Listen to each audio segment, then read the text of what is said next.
Hi mga bes, isa na namang gulay or prutas ang titikman natin. So ako excited na mga bes, tikman na natin, let's go! Hindi ko alam kung prutas ito or gulay. Kaya excited na ang lola nyo na matikman ito.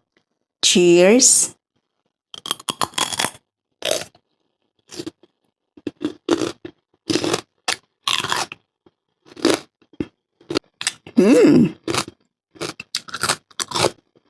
Ang lutong nakita nyo?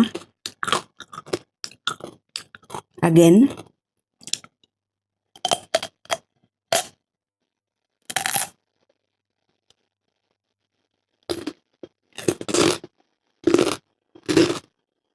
Siguro, pipihakin natin para malalaman natin kung ano talaga ang sa loob niya. Kasi may mga buto siya.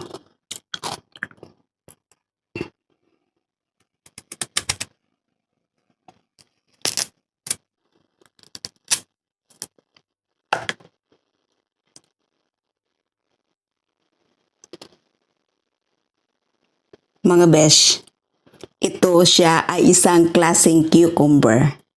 Pero mga besh, ang sarap ha. Manamis-namis para siyang watermelon.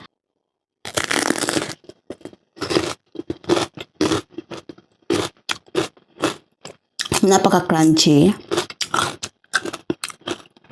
Pag kinagat mo mga besh, is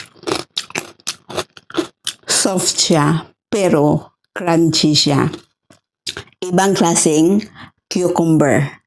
Try natin lagyan ng asin.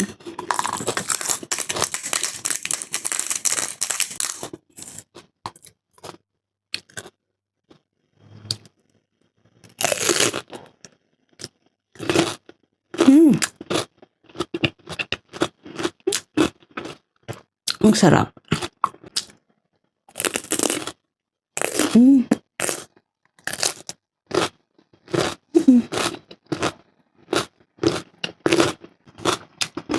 The best na cucumber mga best. Akala mo prutas, yun pala cucumber. So, ibang klaseng cucumber naman ang tikman natin. Thanks for watching. Please follow for more video. Follow and share. Bye!